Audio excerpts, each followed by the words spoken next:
Seja muito bem-vindo e bem-vinda ao podcast da BHH. As novidades da hematologia, hemoterapia e terapia celular, você ouve a seguir no nosso episódio do Hemoplay Podcast.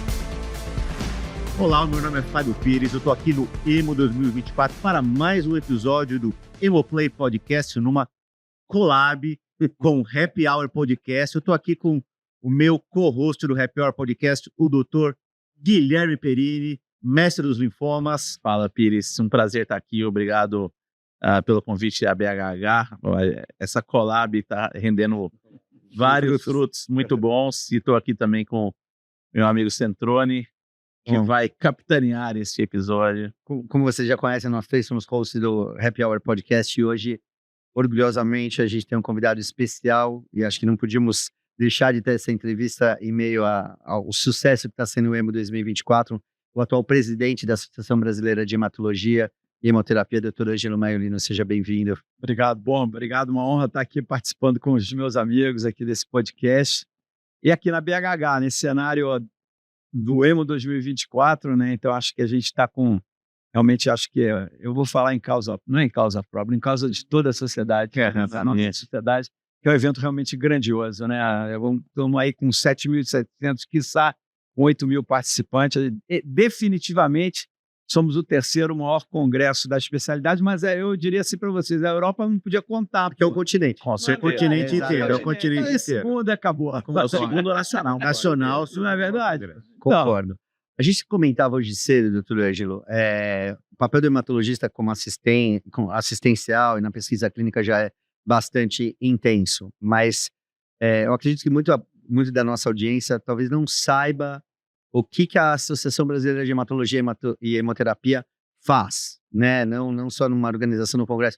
O senhor podia sumarizar aí, de alguma maneira, quais são as atividades atreladas à BHH hoje? Posso. Então, o trabalho da BHH, hoje nós somos 3.500 hematologistas no Brasil. Com título de especialista? Não todos. Então, esse é um outro processo que a gente deveria incentivar cada vez mais aos jovens, aos residentes que concluem. Hoje o título de especialista é feito entre abril e maio, então logo depois do término da residência, então é oportuno isso. A gente tirou o título de especialista do Congresso justamente para... Durante o Congresso. No Congresso dava um certo tumulto. Então, assim, o cara termina a residência, faz o título. Eu sei que tem direito ao título pela residência e tal, mas fazer o título e se tornar um especialista pela BHH, sócio da BHH, adimplente, tudo participar efetivamente das atividades da sociedade. Então, claro, a gente é uma sociedade também que congrega profissionais de outras especialidades, é multiprofissional, né? Então, a gente tem aí, passamos de 5.000 sócios, cerca de 5.200 sócios. Então, a BHH ela tem aí, só em um grande resumo, né? Vários pilares de atuação. É meio claro que a gente tem um pilar aí educacional, um pilar científico importante, mas a gente tem hoje também alguns pilares como um pilar social, né? E a gente vem evoluindo bastante nesse pilar social, com o comitê de acesso, com o grupo o comitê de equidade. Então, esse processo assim, de descentralizar também, de tornar mais equilibrado sistema público, sistema privado, da questão da região, quer dizer, fazer com que a nossa especialidade atinja todo o Brasil, né? Então, eu sei que não parece uma utopia essa questão da público e privado, não é. A gente precisa colocar isso como um objetivo, né? Então, a gente tem também essa ambição, né? Então, hoje a BHH cresceu demais, né? Então, assim, a gente tem algumas dores de crescimento também, né? Não foi só o evento que cresceu. A BHH como um todo, com as suas áreas de atuação, a gente está numa parte da BHH, que é o Hemoplay Podcast, a gente tem a Hemoteca, a gente tem o Hemeduca, então várias ações, mas a gente tem também esse carinho muito especial por essa questão da parte desse pilar social, além do pilar ciência, do pilar educação.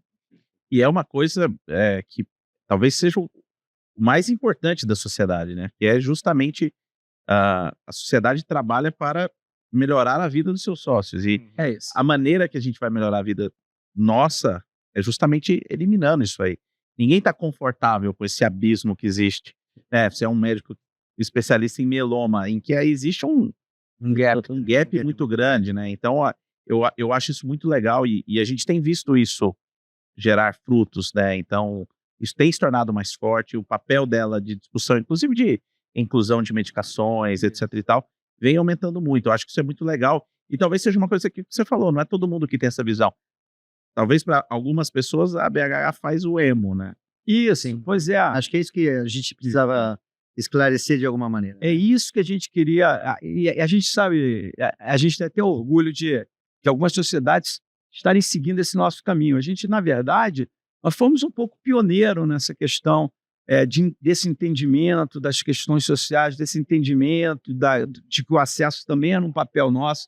Eu me lembro, recentemente, a Marivi Mateus veio conversar comigo como é que a gente trabalhava, porque na Espanha, na Sociedade Espanhola de Hematologia, eles estavam curiosos de saber como é que a gente desenvolvia essa atividade também, com um olhar atento à questão do compliance. A gente tem as nossas regras de compliance, a gente publicou um editorial sobre compliance agora recentemente na nossa revista, né? A nossa revista é outro motivo de orgulho, né? Eu me lembro lá atrás, quando eu entrei lá, já quase 15 anos, com 12 anos, eu entrei na diretoria da BHH, na gestão do Carmen.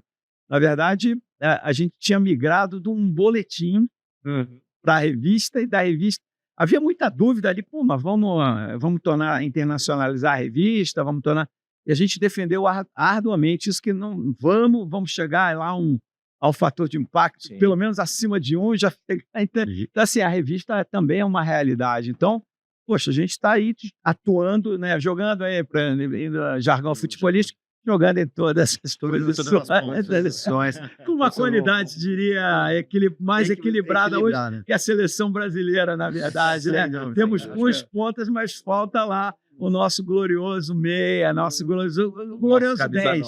Glorioso 10. Falta o 10, quem sabe o Neymar volte nessa função, né? Durangelo, é óbvio que isso eu acho que não se remete só à hematologia. A gente já teve a oportunidade de conversar com médicos que atuam fora, hoje tive a oportunidade de falar com um médico americano, falamos com a doutora Belina. O que a gente tem de diferente no Brasil em relação à Europa e aos Estados Unidos quando a gente tem esse contato com o governo ou com os dispositivos que o governo tem para a incorporação de novas tecnologias? Essa ação, de fato, ela deve partir da indústria farmacêutica. A gente tem hoje a condição, pela BHH, que é o órgão que nos representa, autonomia para, num painel de experts, por exemplo, de meloproliferações, de linfoproliferações, de a gente endereçar isso e falar, isso aqui é uma demanda não atendida, nós temos publicações. Existe esse caminho, ou a gente ainda tem, dentro da nossa política, uma limitação muito grande para chegarmos lá? Pô, Renato, então, você vai me dar a oportunidade de falar um pouco até do projeto de essencialidade. É esse o motivo da gente... É isso que a gente discute. Até esse projeto foi liderado aí pelo Carmen, né? E a gente conversou ontem no Fórum de Acesso, né? Que essa outra atividade que a gente tem aqui, que é fantástica, né? Esse Fórum de Acesso também foi inovador, né? Onde a gente traz os diversos players de todas as áreas, sem problema. Ontem a gente recebeu o diretor-geral do INCA, o Roberto Gil, e a Annelise, a presidente da SBLC, entendeu? Então tivemos uma discussão muito interessante nesse aspecto, e a gente falou sobre isso, sobre a questão do projeto de essencialidade que vai ser lançado agora, né? E a gente tem esse projeto, o nome já diz, né? Define, né? O que é essencial? A Organização Mundial de Saúde tem um projeto de uma lista de medicamentos essenciais, né? Então, assim, a gente não é exatamente, mas trabalhou com quem? Com os nossos comitês científicos, todos eles, com a liberdade de deliberar e delinear o que seria essencial para cada um dos comitês, com responsabilidade, né? Então, assim, e foi feito um grande mapeamento do que tem hoje aqui. Então, esse trabalho, que não é um trabalho que vai ser em andamento permanente, né? Não é um negócio que termina agora, mas a gente vai estar lançando e vai levar até o Ministério, sem dúvida nenhuma, até o governo, para que se possa ter conhecimento, que se possa acontecer alguma coisa. Então, é claro que a gente, como sociedade médica, a gente tem aí a prerrogativa de fazer realmente submissões à Conitec, a própria ANS. A gente tem feito esse trabalho Claro que quando há na Conitec ou na ANS há um detentor de um registro, obviamente a questão do preço e do estudo farmacoeconômico tem que ser feito em consonância com quem detém o registro. A gente não tem esses valores. Então, isso é feito, né, nesse sentido. Mas o que a gente pretende realmente é ter total autonomia, isso que a gente deve ter para deliberar e definir, né, Guilherme, o que deve ser importante ou não, né? O que é relevante ou não, entendeu? Então, assim, a gente teve, por exemplo, a experiência da azacitidina. A gente precisou usar recurso da própria BHH, contratar uma consultoria, desenvolver um dossiê. É pesado, não é simples fazer isso. Se a gente olhar a lista do que precisa ter, não há recurso que se possa fazer isso. Então, eu acho que esse trabalho é um trabalho do Comitê de Acesso? Não, é um trabalho conjunto do Comitê de Acesso com os comitês científicos que devem apontar. Então, o trabalho de essencialidade ele é fundamental. Só para concluir, os consensos.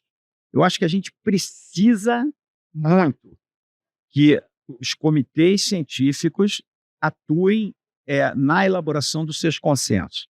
Linfoma, LLC, mieloma, com periodicidade. Entende? Então, e publiquem na nossa revista com periodicidade a cada 2 anos, no máximo, diria, que a cada hoje, 2 anos. Exatamente.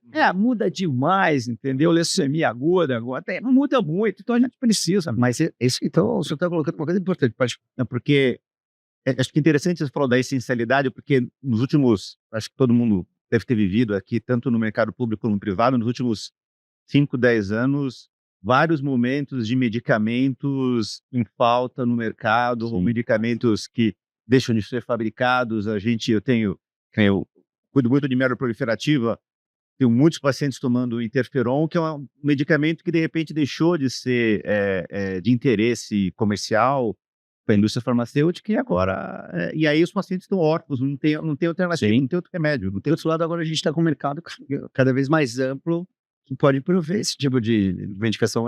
Mas a pergunta é exatamente essa, se essa iniciativa, eu sinto isso, que a BHH matou no peito, vamos dizer assim. E falou assim, essa é uma tarefa nossa. Você citou a Marivi, eu lembro de ter conversado sobre o começo do PTEMA e do GIMEMA, num auge, eu comentei isso hoje de manhã, num auge de crise econômica, falou, a gente precisa se organizar primeiro, antes da gente poder solicitar alguma coisa. Eu acho que isso é o que está sendo feito, né?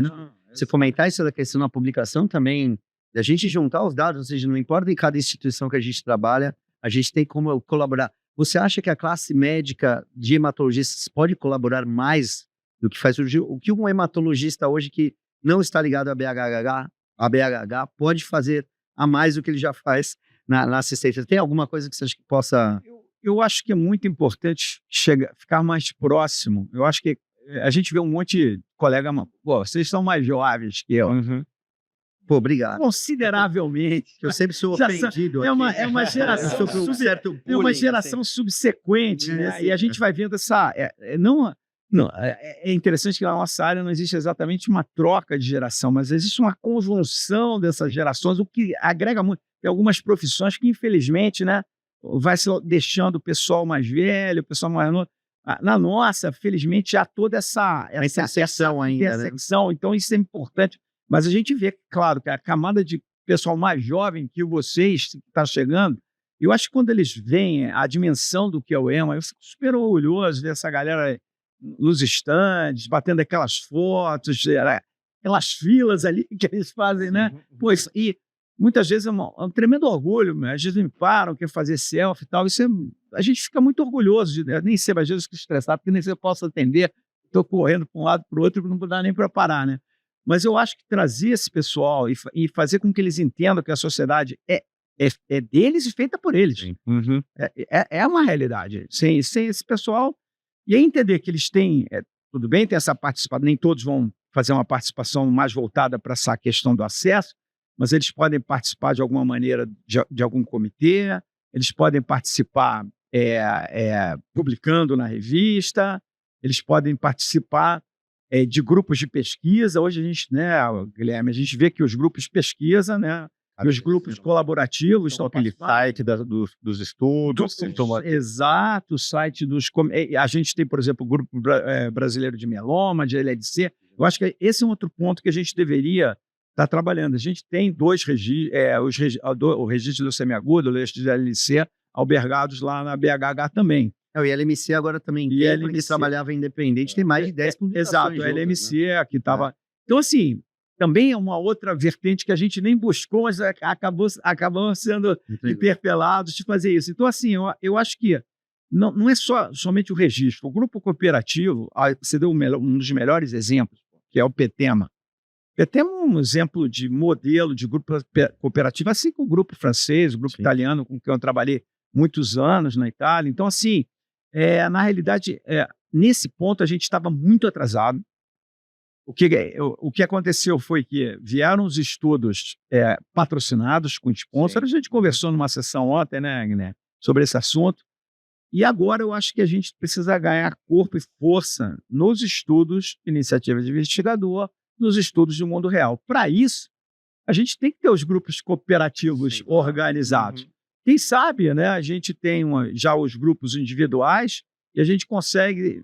Esse é um sonho, se reunir dentro de um grupo num guarda-chuva como o PETEMA. Eu sempre tive dúvida se isso é da sociedade, não é da sociedade. Talvez não seja exatamente da sociedade médica. Talvez isso poderia ter, sem dúvida, o apoio da sociedade médica. Mas, em todo caso, a gente sempre foi muito inovador aqui como a BHH e, sabe, a gente pode até fazer esse meio campo, né, de organizar a gente em grupos cooperativos. Isso é um processo em crescimento, né? E você sabe que tem uma história que para mim é muito interessante, do Glaciano. Todo mundo conhece o Glaciano Ribeiro? Ele uma vez chegou para o Chiatone e falou, porque a BHH tinha que fazer isso, tinha que fazer aquilo, tinha que fazer aquilo. O Chiatone virou para ele e falou assim, então faça. Faça, você é bem-vindo. E ele entrou no comitê de acesso e hoje ele é diretor. Hoje ele tem... E assim, isso serve para todo mundo que está escutando a gente. Você tem alguma coisa que você quer fazer para melhorar a hematologia no Brasil? Faça, participe, participe dos comitês, proponha estudos, proponha registros, participe dos registros. Porque, às vezes, para quem está escutando de fora, né, fala assim, é fechado, é o grupinho. Cara, qualquer pessoa que tiver a vontade... Esses exemplos, acho que esse é um exemplo importante. O Grupo Brasileiro de LMC começou espontâneo, não tinha registro, não tinha, enfim, não tem nem mensalidade, não tinha nem regimento. Bom, acho que depois de uma apresentação oral no WESH, com publicação de iniciativa do investigador, falou, já temos maturidade, acho que agora vamos botar isso. Só aumenta, a gente faz um evento fora do EMO, o Fábio participa, só aumenta, cada vez gente mais jovem, a gente fala, não é uma doença da moda, não, o pessoal trazendo cada vez mais, no último ano, esse ano agora, a gente tem questão de casos difíceis e tal. Então, assim, eu acho que a gente fomentar isso é muito interessante. Eu acho que a BHH pode ser um facilitador desse processo. E o que a gente está seguindo agora. A gente segue o caminho do Gebranda. Está legal, por exemplo. Exato. Existem, assim, não dificuldades, dúvidas sobre a melhor forma de fazer esse processo, né? Ele foi, na verdade, dos registros, ele foi acontecendo, né? Então, assim, esse é um processo em andamento. A gente precisa discutir de uma forma transparente como a questão de recurso. Por exemplo, eu pessoalmente defendo que existam recursos não diretamente alocados para um determinado registro. Ninguém trabalha, veja, né, a questão do interesse, do conflito de interesse, e de graça não é possível fazer as coisas. Mas quem sabe a gente consegue criar algum tipo de fundo para fazer essa atividade, um fundo que albergue, é uma ideia que eu venho tendo. Que possa auxiliar. Um fundo onde haja isso centralizado, que a gente possa buscar recursos, não é somente na indústria, nas farmas, mas de outras alocações, até quem sabe no futuro, até das agências de fomento, elas se omitem muito, são muito boas, né? Pesquisa translacional, tudo mais, isso sim. Mas hoje não há fomento para pesquisa clínica. Quem sabe se a BHH tornando-se um player nessa área, ou a gente sendo facilitador, a gente possa obter recurso, né? Então, assim, porque são recursos vultuosos que o pessoal fora obtém para fazer esse trabalho, né? Então, assim, a gente precisa disso.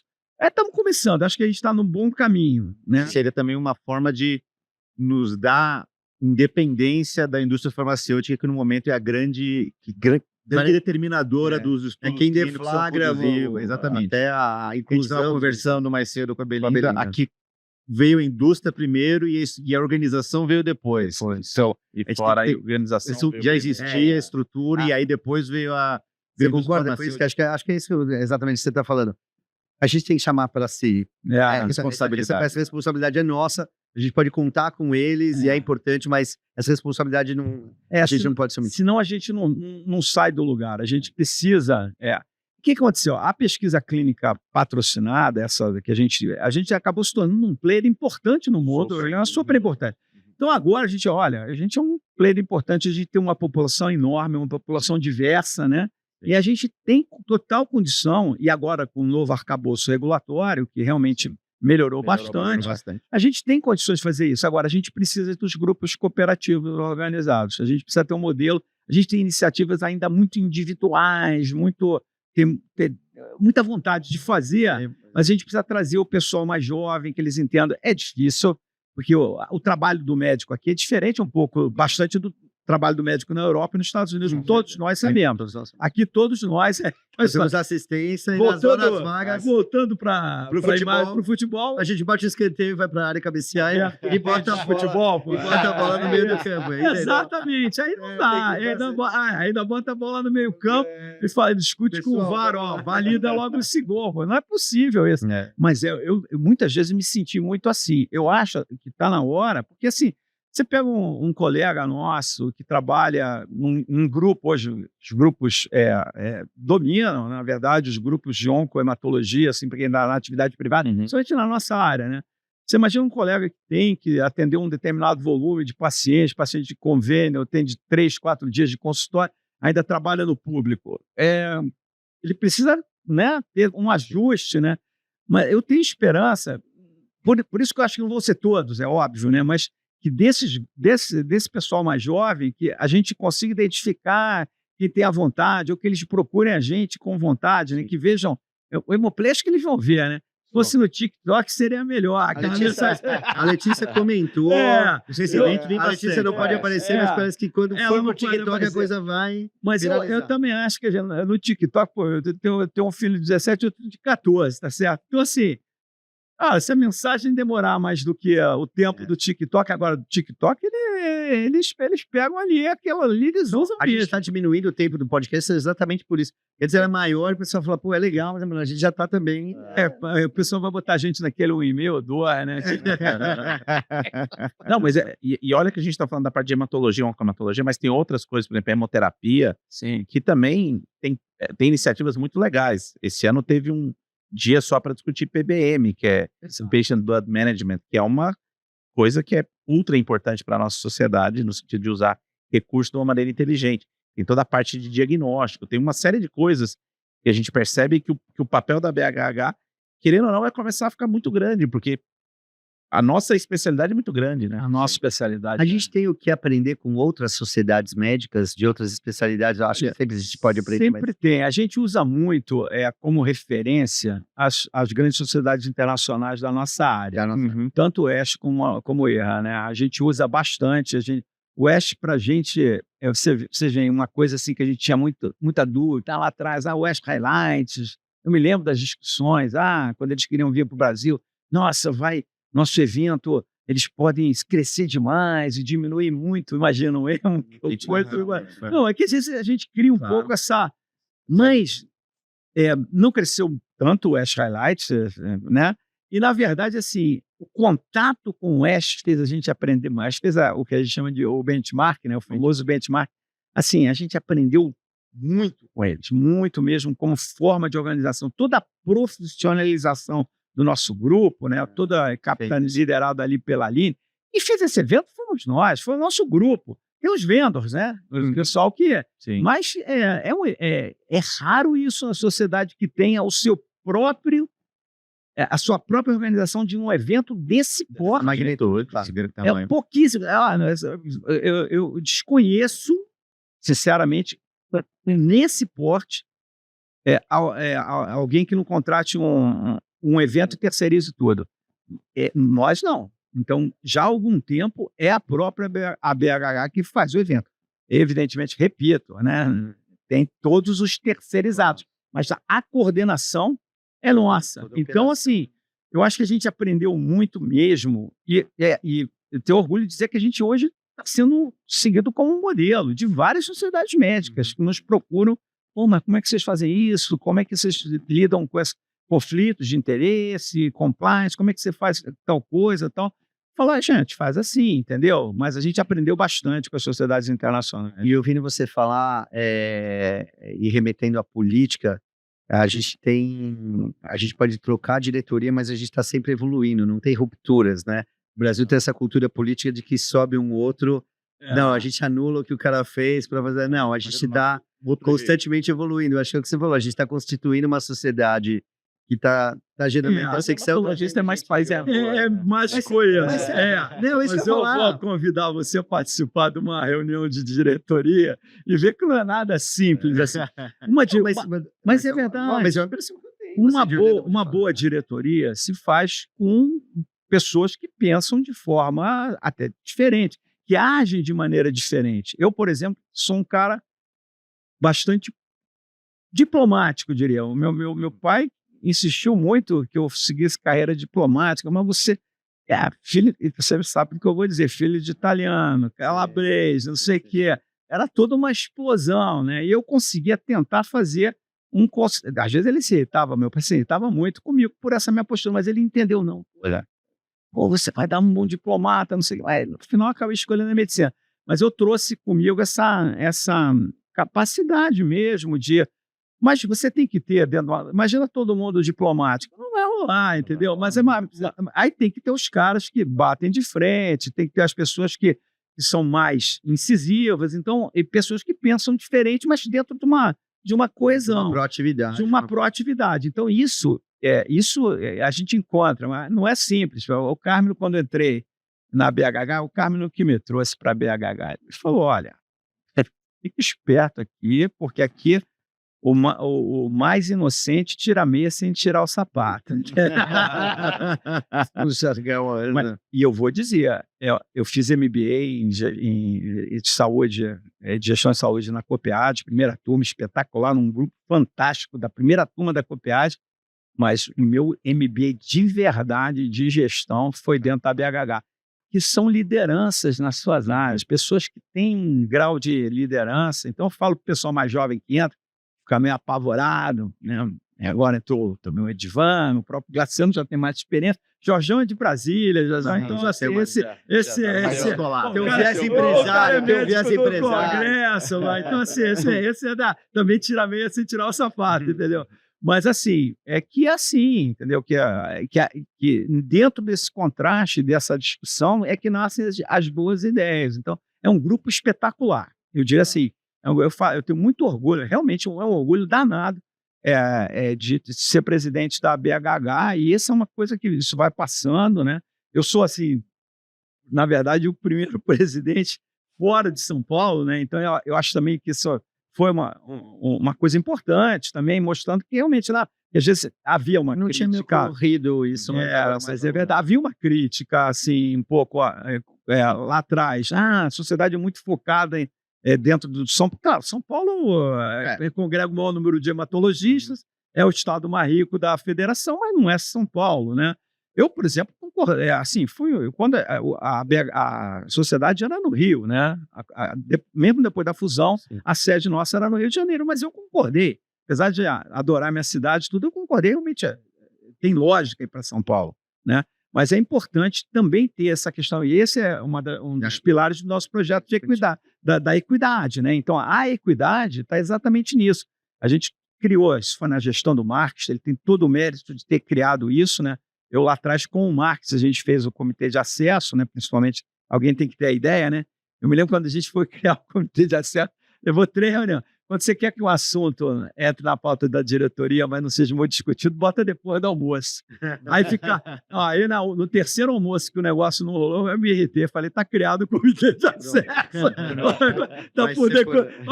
Quem vota quando? Ninguém, pronto, entendeu? Então, assim, pelo amor de Deus, porque assim, não é simples, mas esse processo também, hoje eu tenho certeza que a maioria dos hematologistas se sente de alguma forma representado. Isso dá muito orgulho. Acho que vocês podem falar, entendeu? E a gente gosta sempre de chamar a atenção dos colegas, né? De ressaltar os colegas. João Saraiva, por exemplo, que está na região norte, transplante, vai começar pesquisa na região norte, ou seja, isso que você está falando, assim, o Brasil é imenso e não tem como depender de uma amostra para fazer um exame aqui em São Paulo. A gente fez em março, esse ano, nós fizemos um fórum lá em Belém da Equidade. Foi espetacular, foi comovente até. Sinceramente, foi comovente ver o trabalho desse pessoal, o trabalho do pessoal da hematologia pediátrica lá, horas de barco, plantões assim, alucinados de voos e coisas. Então, assim, para chegar na ponta, entendeu? Então, como não ter um olhar para eles, entendeu? Né? Então, assim, e eles estão fazendo um trabalho extraordinário. Agora, tem que ter o nosso apoio, e eles têm que se sentir representados. Então, esse é um ponto fundamental, entende? Para a gente conseguir pelo canal multiplicar isso, apesar que eu acho que o de vocês é muito maior que o nosso, mas a ideia é essa, trocar ideias também, porque às vezes a gente está dentro da nossa atividade privada e também não sabe o que está acontecendo, enfim, e se basta. Eu acho que é um apelo, de alguma maneira, não sei se esse é o termo, mas de que isso tem muito a ver com a política, né? A gente fala muito de política e critica. Eu uma vez fui numa reunião de um partido político, enfim, a ideia não é misturar com política. Você quer começar a fazer política? Você começa fazendo o seu condomínio. Não é? Você começa fazendo revolução, se você não arruma a sua cama. Eu arrumo o quarto. Então, assim, muita gente reclama. Mas, poxa, isso, acho que essa é a mensagem que a gente quer deixar também. Você pode participar publicando, você pode participar trazendo necessidades não atendidas. Por exemplo, uma pergunta, doutor Ângelo. Hoje, se eu, como hematologista, quisesse falar assim, não, identifiquei que está tendo uma falta, uma dificuldade de acesso em tal medicamento ou tal... Uma coisa que eu sempre falo, eu gosto muito de genética. Painel genético, exame genético, ninguém paga nunca. E os pacientes têm que pagar. Teria como a gente se envolver para tentar fazer alguma moção ou falar na ANS, na Conitec, para isso ser envolvido de alguma forma? A melhor maneira, quer dizer, numa falta de medicamento ou coisa que o valha, a gente precisa ter nosso canal direto de ouvidoria dentro da BHH e numa situação desse tipo, vai ser sempre o comitê de acesso junto com a presidência que vai tentar equacionar, pelo menos encaminhar para quem de direito, né? Para participar, eu incentivo muito, claro, os comitês científicos, a gente também estabelece um certo limite no número de membros, né? E a gente quer estabelecer um rodízio, sem perder, vamos dizer, a questão da liderança, mas permitir com que os comitês, de alguma forma, vão se renovando, entrando pessoal mais jovem. Isso é outra coisa importante também. Quem está na liderança do comitê está esperto para isso, senão também não tendo renovação. Mas mesmo que a pessoa não faça parte do comitê, ela tem aí a liderança do comitê, vai chegar junto, ela fala, olha, quem é o líder desse comitê? Olha só, manda um e-mail, eu identifiquei isso, eu acho que isso seria importante. Eu acho que o projeto, mais uma vez, voltando à essencialidade, esse que a gente está lançando, vai ser uma ferramenta. Vai ver ali, mas isso aqui não tem, isso aqui não entrou. Por que não entrou isso? Sim. Tem que entrar. Isso é um exame que não deveria estar como não essencial. Tem que ser essencial. E aí sugerir. Eu acho que é importante, pô. Legal, isso é muito bom. Isso é o caminho. Eu acho, e o que você vê de possibilidade de melhoria? Lógico, você já mostrou vários pontos que a BHH já está trabalhando. Mas quais são os desafios, pensando em país, né? Ou seja, um país que quer discutir aborto ou eutanásia e não consulta a classe médica, né? Ou seja, acha que pode se discutir pena de morte e não consulta a OAB. Dando exemplos de que a sociedade civil tem o seu posicionamento individual, mas que uma entidade importante, por exemplo, na questão de transfusão, decisão de transfundir, não transfundir, como é que está a relação hoje, a BHH, a CFM e os órgãos máximos do Bom, nosso você verá, no dia 29, né, que vai ser o Dia Nacional do Hematologista, né, que vai oficialmente, né, essa ação que começou, você vê, o Zé Bernardes, né, o nosso presidente do Conselho Deliberativo, teve essa ideia, maturou essa ideia e com força foi lá, né, e conseguiu, junto aos parlamentares, fazer isso. A gente está Hoje a gente está dentro do COSINCA também, entendeu? Então a gente já atua como membro efetivo do COSINCA. A gente fez uma forte atuação junto à frente parlamentar, a gente está participando da discussão da política nacional, da oncologia, da política do sangue, de todas. Então a gente tem uma atuação, a gente tem um assessor em Brasília, a gente contratou, porque a gente identificou que era Isso necessário foi ter iniciativa da BH. da BHH. A gente identificou, precisamos ter alguém que acompanhe a cada dia aquela legislação, entendeu? Então o cara vai, o Adalberto, oficialmente nosso assessor em Brasília, então tá lá.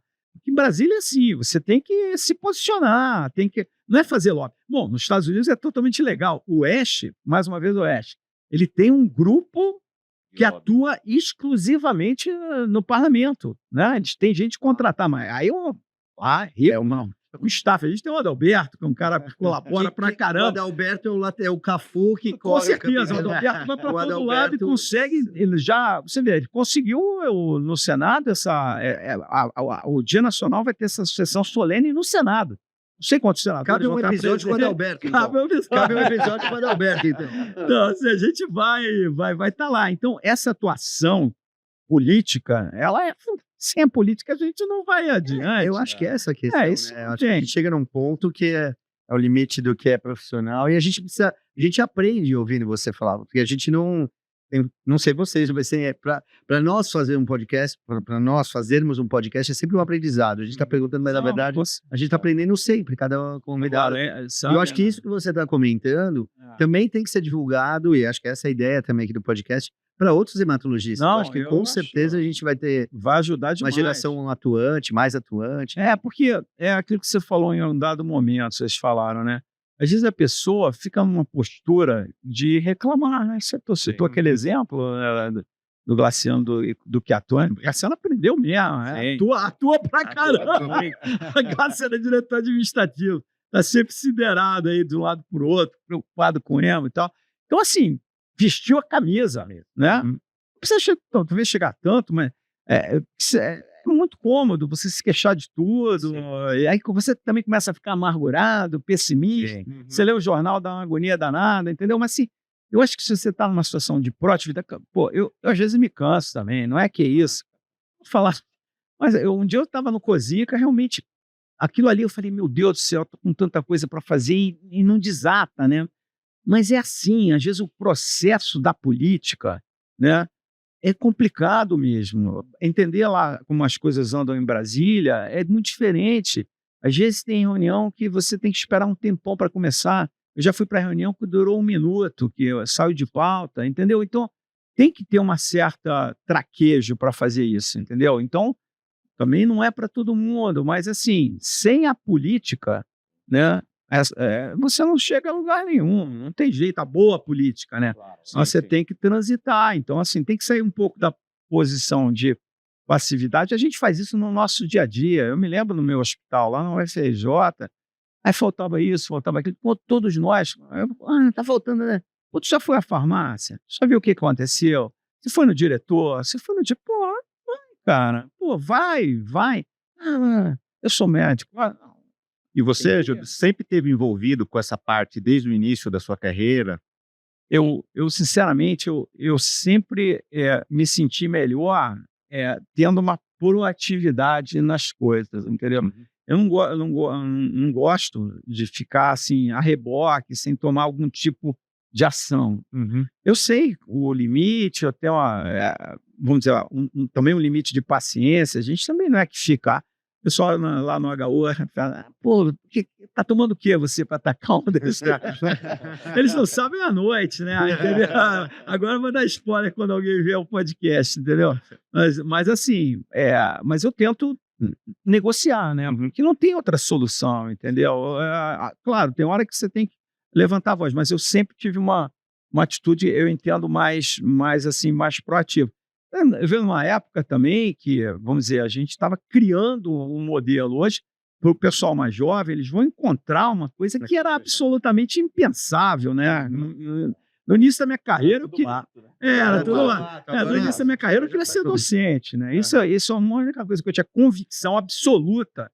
Eu queria ser professor universitário, né? Eu alcancei.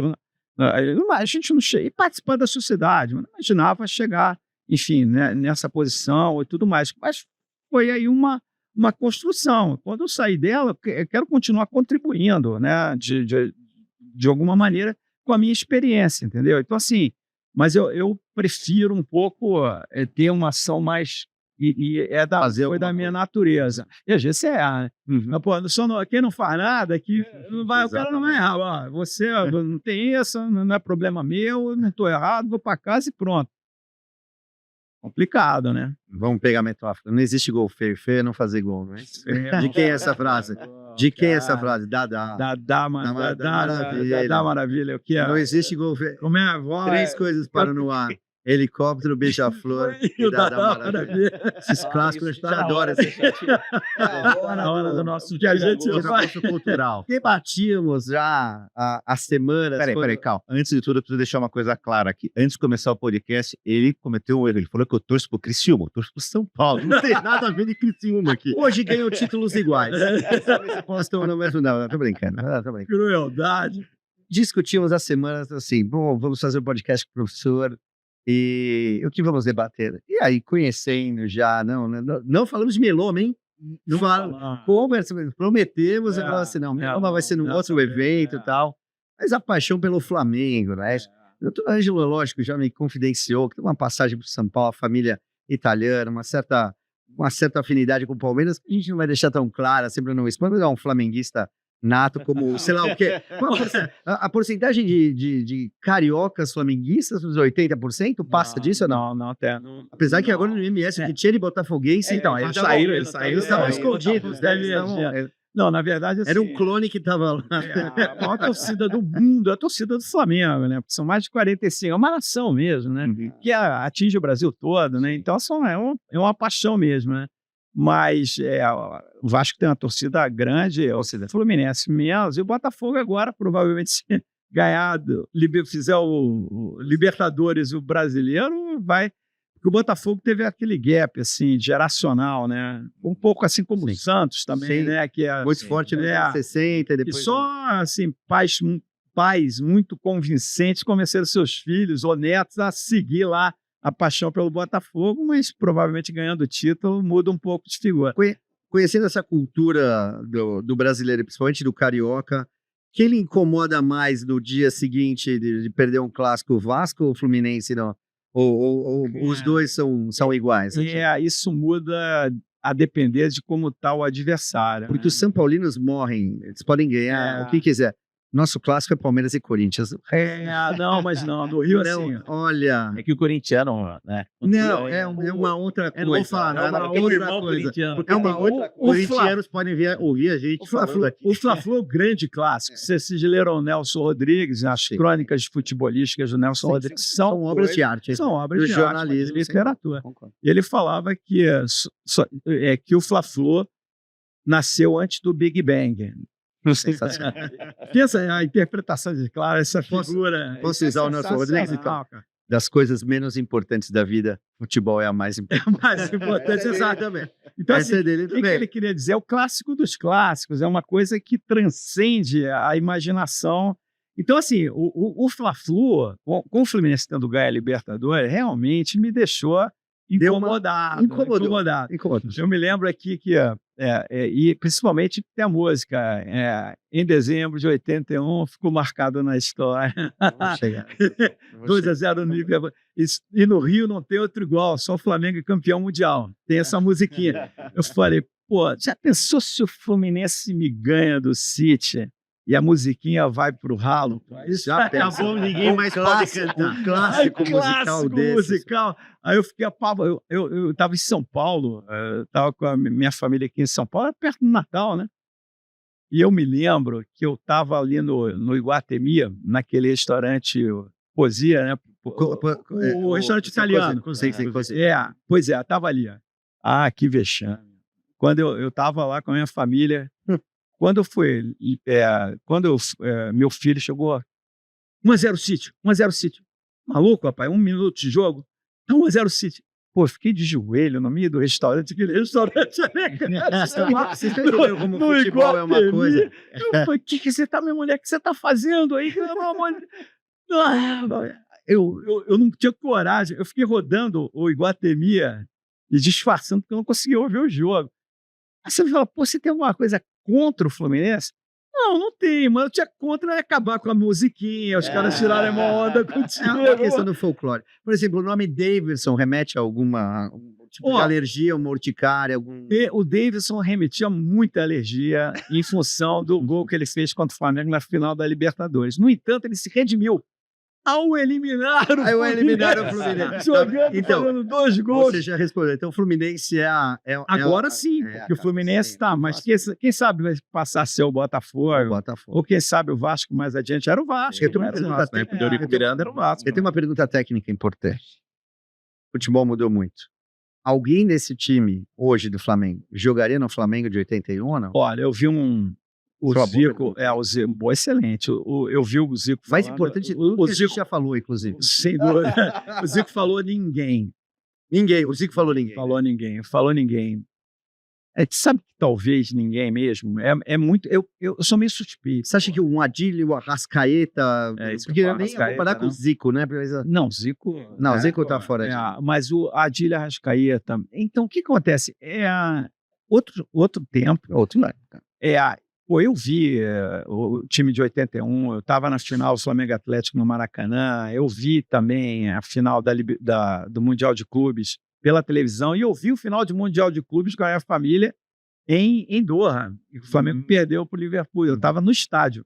Em nenhum momento eu achei que o Flamengo fosse ganhar aquele jogo do Liverpool. Nenhum momento. Algumas pessoas falam, não, peraí, teve lá... parecia. É que o Fábio é o São Paulino tradicional.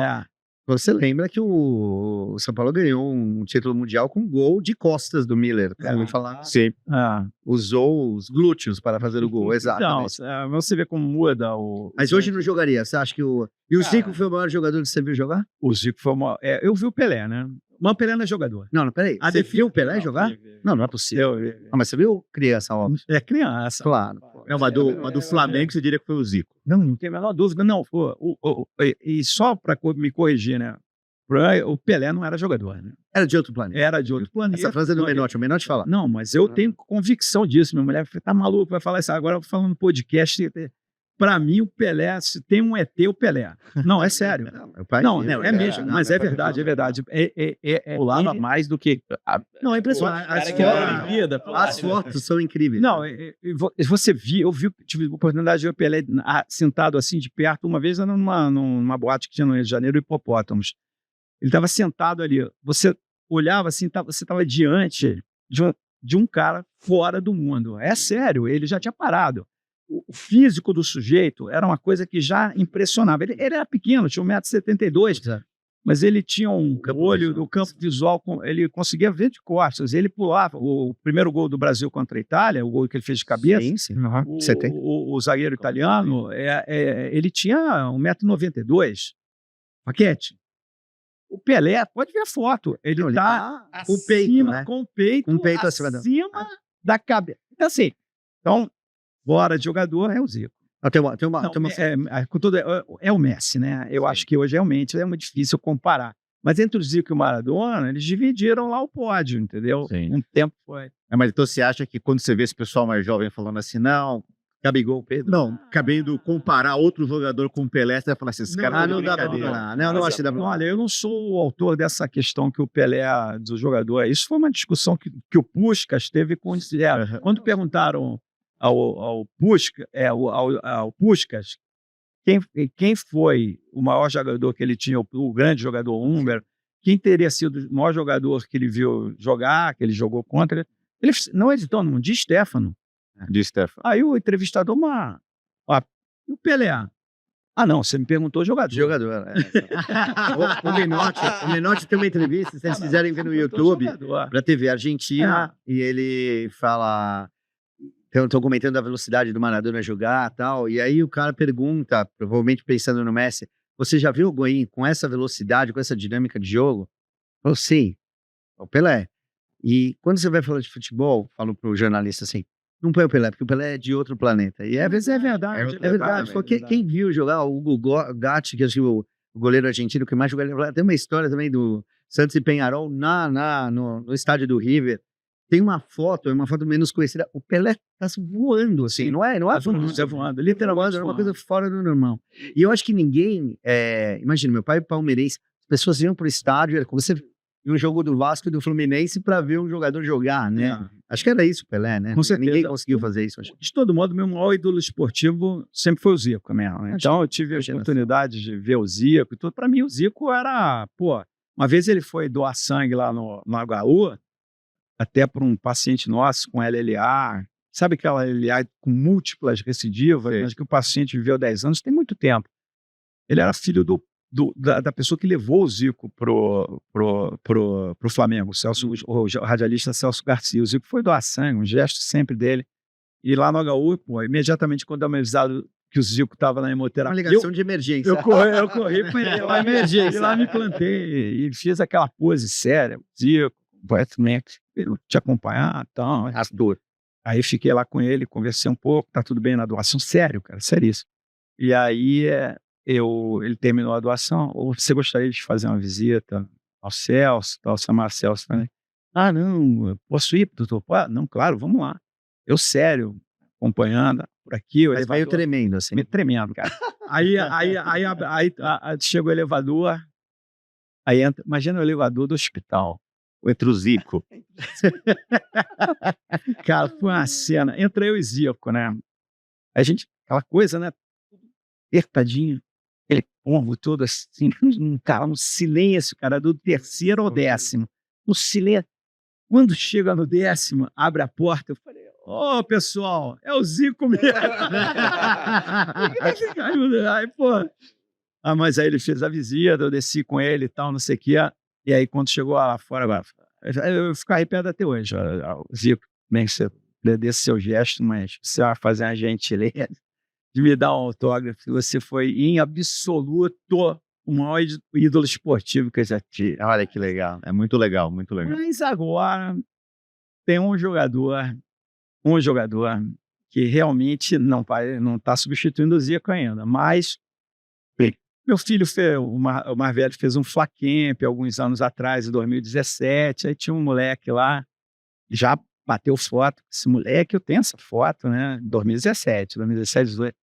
Esse garoto, meu filho, tinha 10 anos e o cara tinha 16. E um certo clube da Europa já tinha pago mais de 100 milhões de euros pelo passe dele. É o Vini, né? É o Vini, né? E aí, ele bateu essa foto e desde desse dia, eu venho acompanhando e segunda-feira, eu espero ardentemente que ele cresceu uma bola de ouro. Merece muito. Merece. 3 gols agora, esse jogo que é... Assim, fora o papel extra-campo dele. Sim. Papel extra dele contra o Garcia. É um moleque assim, extremamente educado, o cara tem uma obra social em São Gonçalo, de escola, ninguém mostra muito isso, né? Sim. Entendeu? Às vezes na Espanha ele é um pouco mal interpretado, porque tem que... Fora, não estou nem discutindo a questão do racismo. Essa posição dele é uma posição fantástica, mas ele sofre muita... A sociedade espanhola às vezes não entende muito bem essa questão de que ele está defendendo. Ele foi muito contestado por isso, né? Ele devia ser idolatrado por isso, e não foi mais idolatrado ainda, mas essa questão política é séria. E ele é um garoto, entendeu? Claro, quando ele vibra, faz o gol, ele não está provocando os caras. É a forma... O Pelé inventou o soco no ar. Exato. É a forma que você comemora que... Esse golaço que ele fez agora contra o Borussia, vocês viram? Sim. Ele saiu da defesa, atravessou o campo inteiro do Borussia com 4 caras perseguindo, cortou por meio e estopou o gol. Ele tirou a camisa. Certamente levou um amarelo, eu nem vi. Mas assim, é o jeito nosso também. Mas ele tem uma luta... Né? E tinha gente no Brasil que achava que ele não ia... Os caras estão bem arrependidos. Os caras. Às vezes tem muita gente como não estragar um Estevão, por exemplo? Pois que é diferente do Hendrick, hein? No Brasil, acho que você tem aquela fase do Tom Jobim, muitas vezes isso é a pura verdade, né? Sucesso no Brasil é ofensa pessoal. É ofensa pessoal. O cara tem que superar essa história, assim, porque, o cara, assim, né, muita gente, assim, e assim, o cara realmente, assim, na seleção, Pô, o pessoal esquece, o Messi até muito era jogador só do Barcelona, porque E cobrado pela torcida. cobra, sim. mas é claro, Não, ganhar uma Copa exato. Agora, quase acabando. Mas tinha time agora, concorda? Não tinha time. O Brasil não tem time hoje tem os dois melhores pontas que existem, Rafinha e o Vini, que provavelmente vai ser o maior jogador do mundo agora. Então, mas tem que ter um time. Futebol. Sim, claro. E pouca identidade com a seleção, né? Pouca identidade. Pois é, então isso aí tem que ser um negócio que tem que ser construído. Agora, pô, dizer porque ele não atua tão bem na seleção, ele não pode ser bola de ouro, né? Vai ser. Não tem nada a ver. Eu acho que vai ser, né? Vocês acham que vai ser, né? Segunda-feira, eu acho que cara, Eu também acho que eu não sou Cara, Você é da campanha Abel, vamos embora que a gente não te aguenta mais, ou podemos ficar com o Abel um pouco mais o tempo? Abel eu fui no Maracanã. Você já foi no Palmeiras? Você já foi no Allianz ou não? No Allianz, Veja, não. eu tô no Happy Hour Podcast também, então posso perguntar. Você nunca foi no Allianz? Posso te convidar? Pra Pode, gente... com o maior prazer. Sim, Eu prazer. te convido, retribuo com o Maracanã. Não, já fui ao Maracanã, mas o Allianz Parque, além de ser uma casa de show, é uma casa de espetáculos de futebol também. É. E aí a gente vai te levar no camarote. O cardápio muda do primeiro para o segundo tempo. Tá vendo? Uma visão moderna. Isso Aí eu retribuo com o Maracanã Mais. O Maracanã Mais tem. é seguro, cardápio. posso ir lá. Seguro é. Poxa. Você não vai chegar lá com a camisa do Palmeiras. Não, aí já é Não uma pega lá. loucura. Não, mas você Aí também deixa não me de ser. Você também Não não, vai me aparecer mancha verde. Não. Não, mas ali eu assisti Isso é um pacto ao vivo, hein, pessoal? Vocês estão, é isso é um pacto ao vivo. esse último Flamengo e Palmeiras. A gente fui com meus filhos, a gente ficou, sei lá, 4, 5 fileiras do campo. O campo estava ali. E eu fiquei atrás do Abel, né? O Abel comandando o time. E, pô, o Abel estava onde estava aquela moça ali na frente, pô. E daí, assim, falei, cara, eu tenho um ódio desse cara. Né? Mas é engraçado. Como ele gosta? Não, mas é engraçado assim que isso é eu não sei se acontece com vocês. Na televisão é muito pior, né? A televisão, Daí você vê os narradores amplificam. Ali, na verdade, está um ser humano. que tá lá ajoelhado. Está lá fazendo o trabalho dele. Um pensador ali, né? Então, assim, no campo eu me sinto menos nervoso do que a TV, cara. A TV eu tenho tirado o som, o áudio, aquilo é muito irritante. Aí o cara não pode falar e fazer propaganda. Vocês concordam comigo? Não, É muito irritante a narração dos dias de hoje. O cara é muito. E eles têm que dar informação toda hora. É muito E ainda Sporting Bet, essas loucuras, e o grito né? da torcida atrás me deixa mais nervoso do que no estádio. Porque, sei lá, acho que o microfone amplifica da torcida adversária, entendeu? Porque lá você está na nossa, você está reagindo. Então, enfim. Mas o Abel, eu vou. Ó, como nós estamos sendo gravados, estamos sendo chamados a atenção, eu queria que você batesse aqui. Quem vai ganhar o Brasileiro? Quem vai ganhar a Libertadores? Quem ganha a Copa do Brasil esse ano? Bom, o Flamengo ganha a Copa do Brasil. Grava isso. Gravado. Grava isso. Flamengo de Copa Por uma 2024. razão. O Atlético deve estar sentindo uma certa prioridade, uma certa pressão de ganhar a Libertadores. Quem vai ganhar a Libertadores? Cara, Não é quem você gostaria, quem não vai ganhar. eu deixaria para o Palmeiras não ganhar o Brasileirão. Eu vou torcer, honestamente, Claro. eu vou torcer Botafogo no Brasileirão, que seja Atlético e Botafogo. Você tá vendo? Tá vendo como você gosta do Palmeiras? Você respeita o Palmeiras. Eu respeito Você torcer o pro Palmeiras. Botafogo. Pro Palmeiras não ganhar o Brasileiro, isso é uma equação. É respeito. É um esquema, é um clinical trial impossível de ser feito. Porque Mas eu gostaria que o Botafogo ganhasse os 2 títulos. acho que não vai acontecer. Eu acho que o Botafogo mereceria ganhar um título. É porque também tá demais, não ganha nada há 30 anos. Eu acho vou que vai dar minha os dois, sugestão, assim, eu acho que o Botafogo leva a Libertadores, acho que o Atlético Mineiro não tem a maturidade para levar, apesar que o Botafogo... Palmeiras, infelizmente, acho que vai ser tricampeão. E a Copa do Brasil, acho que tá para vocês mesmo. Não, eu acho que o Palmeiras tem tudo para ser tricampeão. Vamos ver se depois a gente olha o vídeo e vê o que a gente Eu acho que o Botafogo não segura a onda por mais 11 jogos, por 10 jogos. É né? difícil. Ele não segura, não vai aguentar. O Palmeiras tem estabilidade suficiente para fazer isso. Vocês têm dúvida que a gente falou com um especialista? Total. E que é muito mais. É futebol, Na né? verdade, se fosse falar de futebol, a gente ia ficar só o dia inteiro. então Então, é confortável. Nos comportamos bem?